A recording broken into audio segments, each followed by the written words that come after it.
na sombria alvorada da Inglaterra anglo-saxônica, quando os reinos ainda estavam sendo forjados a partir das ruínas da Bretanha romana. Um senhor da guerra se destacou. Ceolin de Wessex, lembrado como um dos grandes Bretfieldas, um soberano cujo poder ia além do seu próprio povo e alcançava outros reinos. Ceolin governou enquanto Wessex ainda estava se expandindo de um reino regional para uma força em ascensão. Seu reinado foi marcado por guerras implacáveis, campanhas brutais e vitórias contra os bretões, enquanto ele empurrava os saxões ocidentais cada vez mais para o sul da Bretanha. Dos campos de batalha encharcados de sangue ao crescente poder de Wessex. A história de Ceolin é de ambição, conquista e de um reino à beira da grandeza. Esta é a história dele. Antes de Ceolin se tornar um dos reis mais temidos do início de Wessex, sua história começou no mundo semi-lendário dos primeiros governantes saxões do oeste. De acordo com a tradição anglo-saxônica posterior, Ceolin pertencia à linhagem real de Sérdico, o fundador de Wessex, cuja chegada à Grã-Bretanha marcou o início do poder saxão do oeste. Dizia-se que o próprio Sérdico descendia do deus Woden, o ancestral divino reivindicado por muitas casas reais anglo-saxônicas. Se essa ascendência era história verdadeira, mito político ou uma mistura dos dois, ela dava à dinastia de Ceolin uma autoridade sagrada. Para seus seguidores, ele não era só um homem com espada. Ele fazia parte de uma linhagem que conectava a realeza, conquista e os antigos deuses pagãos. Ceolin quase certamente foi criado em um mundo antes de Wessex ter se tornado totalmente cristão. Essa ainda era uma era de senhores da guerra anglo-saxões pagãos, onde a lealdade era conquistada no salão de hidromel, a honra era provada em batalha e o poder de um rei dependia da força de seu séquito guerreiro.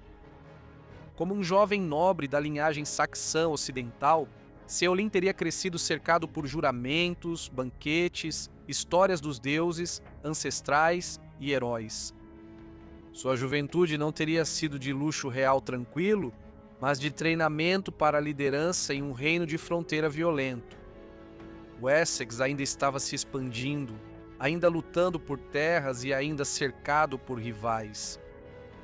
Quando apareceu nos registros históricos, Ceolin não era apenas um rei no sentido medieval posterior. Ele era um rei guerreiro, um líder de batalhas cuja autoridade vinha da conquista. O mundo dele era feito de fronteiras instáveis e reinos incertos, onde bretões, jutos e reis anglo-saxões rivais lutavam pelo controle da paisagem fragmentada da Grã-Bretanha. A primeira vez que Ceolin entra para a história registrada, ele o faz no campo de batalha. No ano de 556, a crônica anglo-saxônica diz que Ceolin lutou ao lado de seu pai Sinrico, o rei de Wessex, contra os bretões na fortaleza de Beres, geralmente identificada como Castelo Barbary, em Wiltshire. Esse não era um campo de batalha comum. Era um antigo forte de colina da Idade do Ferro, um lembrete dos antigos poderes que ainda estavam no caminho da expansão dos saxões ocidentais. Aqui, Ceolin aparece não apenas como um príncipe, mas como um senhor da guerra em treinamento, um nobre pagão da linhagem de Sérdico, lutando por terras, glória e pelo futuro de Wessex. A primeira batalha registrada de Ceolin como rei ocorre no ano de 568, quando a crônica anglo-saxônica diz que ele e Cuta lutaram contra Etelberto, o rei de Kent. A crônica registra que Ceolin e Cuta expulsaram Etelberto de volta para Kent e, durante a luta, mataram 2 dos seus anciãos. Essa passagem revela que Ceolin já não era apenas um príncipe lutando ao lado de seu pai. Agora ele era um rei por direito próprio, forte o suficiente para desafiar um dos governantes mais poderosos do sul da Inglaterra. Isso não foi apenas um ataque de fronteira ou uma escaramuça local, foi um confronto entre reinos, e sua vitória mostrou que Wessex estava se tornando uma força que outros governantes anglo-saxões não podiam mais ignorar. A vitória mais famosa de Ceolin aconteceu no ano de 577, em uma das entradas mais importantes da crônica anglo-saxônica. A crônica diz que ele e Cutwine lutaram contra os bretões em um lugar chamado Durham, onde mataram 3 reis britânicos. Quase nada se sabe sobre esses governantes, mas seus nomes aparecem em uma forma antiga e arcaica, sugerindo que essa entrada pode preservar material de uma fonte muito mais antiga.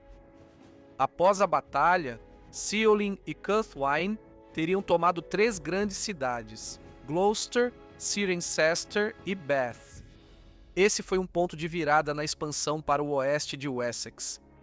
Ao avançar até as terras próximas ao canal de Bristol, os saxões do oeste podem ter isolado os bretões a oeste do rio Severn daqueles que estavam mais ao sul na península.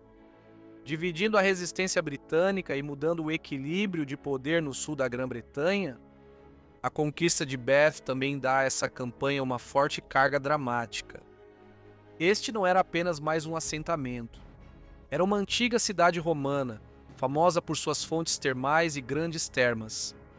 É possível que, quando os guerreiros de Ceolin entraram em Bath, partes do complexo de banhos romanos ainda estivessem em uso.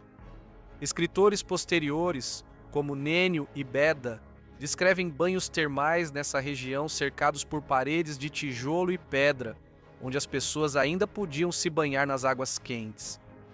Então imagine a cena: guerreiros pagãos, saxões ocidentais, endurecidos pela batalha, entrando nos restos da Britânia romana, com suas paredes de pedra, águas fumegantes e antigas ruínas ainda de pé ao redor deles.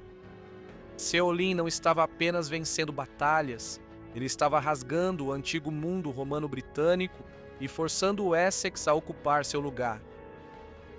A última vitória registrada de Ceolin ocorreu no ano de 584, mas é uma vitória marcada pela perda. A crônica anglo-saxônica diz que Ceolin e Cuta lutaram contra os bretões em um lugar chamado Tythen League. Na batalha, Cuta foi morto, mas Ceolin ainda venceu a batalha, tomando muitas cidades e o que a crônica descreve como incontáveis despojos de guerra. No entanto, essa não foi uma vitória cheia de celebração. O registro diz que Ceolin, com raiva, voltou para o seu próprio território. É um detalhe marcante e misterioso, sugerindo que a morte de Cuta transformou a vitória em luto, raiva ou até mesmo perigo político. A localização exata de Tythen League não é certa, mas agora costuma ser associada a Oxfordshire. Se essa identificação estiver correta, então a campanha de Ceolin levou o poder saxão ocidental profundamente para as terras contestadas do sul da Bretanha. A redação da crônica faz essa batalha parecer diferente das vitórias anteriores. Após anos de guerra, conquista e expansão, o poder de Ceolin foi além das fronteiras do próprio Wessex.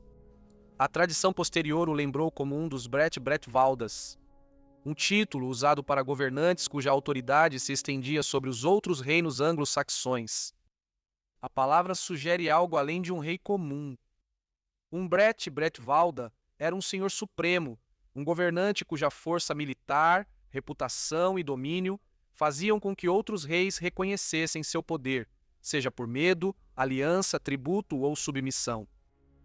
Na época de suas campanhas posteriores, Ceolin já não era apenas rei de Wessex. Ele foi um dos reis guerreiros mais temidos da Grã-Bretanha. Seus exércitos lutaram contra bretões e reinos anglo-saxões rivais. Suas vitórias expandiram a influência dos saxões do oeste por todo o sul da Grã-Bretanha. Seu nome carregava o peso da conquista. Ser chamado de Bretvalda significava que o poder de Ceolin era lembrado como algo maior do que a realeza local. Ele era visto como um governante cuja influência se estendia sobre outros povos e reinos. Mas a suzerania de Ceolin provavelmente não era como o governo de uma Inglaterra unificada. Ele não controlava o país por meio de um governo único, leis escritas ou administração. O poder dele era mais pessoal, mais brutal e mais frágil. Dependia da vitória, da reputação, dos guerreiros, dos tributos e do medo. No mundo da Inglaterra anglo-saxônica primitiva, um rei era tão forte quanto os homens que o seguiam e os inimigos que ele conseguia derrotar. No auge de seu poder, Ceolin pode ter sido o governante dominante no sul da Inglaterra. O Essex, sob seu comando, ainda estava em expansão, ainda era pagão, ainda era violento e ainda era moldado pela antiga cultura dos bandos de guerra dos anglo-saxões. Ele estava à frente de um reino em ascensão, comandando guerreiros que lutavam por terras, tesouros, honra e lealdade. Suas vitórias trouxeram cidades, territórios e saques para as mãos dos saxões ocidentais. Suas campanhas enfraqueceram a resistência britânica e desafiaram reis anglo-saxões rivais. Por um tempo, Ceolin não foi apenas mais um rei entre muitos. Ele foi o senhor da guerra que fez de Wessex uma potência. Após anos de vitórias, conquistas e domínio, o reinado de Ceolin não terminou em triunfo, mas sim em violência e traição. No ano de 592, a crônica anglo-saxônica registra um evento misterioso e sangrento. Aqui houve um grande massacre em Woden's-Barrow e Ceolin foi expulso. Woden's-Barrow é geralmente identificado como o antigo monte funerário, agora conhecido como Tumba de Adão, em Wiltshire. O próprio nome é poderoso num monte funerário ligado a Woden, o deus pagão de quem a casa real de Wessex dizia descender.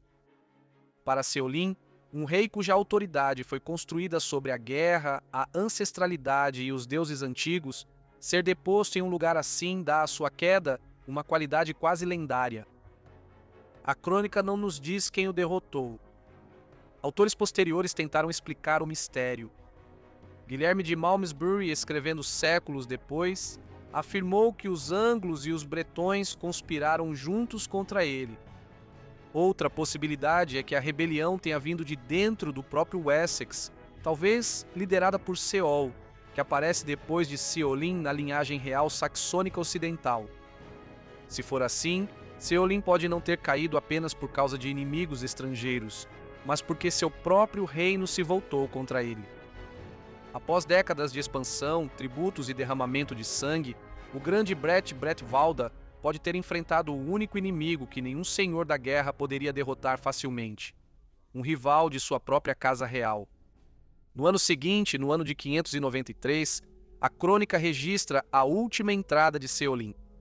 Ela diz: aqui Ceolin, Kishel e Micrida pereceram. Nada mais se sabe com certeza sobre Kishel e Micrida, embora seus nomes sugiram que eles possam ter pertencido à família real ou à elite guerreira dos saxões do oeste.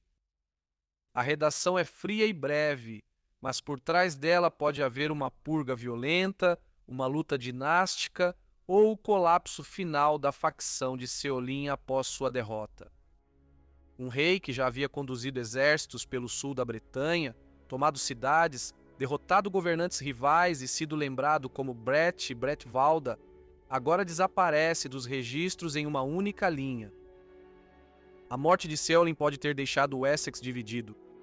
Genealogias posteriores sugerem que Ceol e seu irmão Ceolwulf governaram depois dele, e é possível que o poder dentro de Wessex tenha se fragmentado entre diferentes ramos da casa real. Alguns líderes podem ter se estabelecido em Wiltshire, enquanto outros exerciam influência mais ao norte e leste, em direção ao alto vale do Tâmisa. O enfraquecimento de Wessex pode ter ajudado Ethelberto de Kent a ganhar predominância no sul da Inglaterra após a queda de Ceolin. Mas a queda de Ceolin não apagou o que ele havia construído. Wessex continuou sendo uma força militar perigosa e dentro de uma geração seus exércitos ainda estavam ativos contra reinos como Essex e Sussex. Mas o próprio Ceolin pertencia a um mundo mais antigo e severo, a era dos senhores da guerra pagãos, de fronteiras em constante mudança e de uma realeza conquistada pela espada. Sua vida terminou envolta em mistério, expulso do poder após o massacre em Woden's-Barrow e morreu dentro de 1 ano.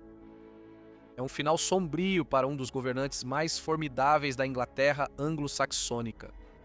Um rei que ascendeu através da conquista, governou pelo medo e pela vitória, e caiu quando a violência que o tornou grandioso finalmente se voltou contra ele. Agradeço imensamente a todos os meus membros. A contribuição de vocês torna esses vídeos possíveis. Um agradecimento especial para Stephanie Hasson, Teresa Lux e John Sykes. Se você gostou do vídeo, não esqueça de curtir, se inscrever e compartilhar. E em breve nos vemos para mais um Perfil Histórico.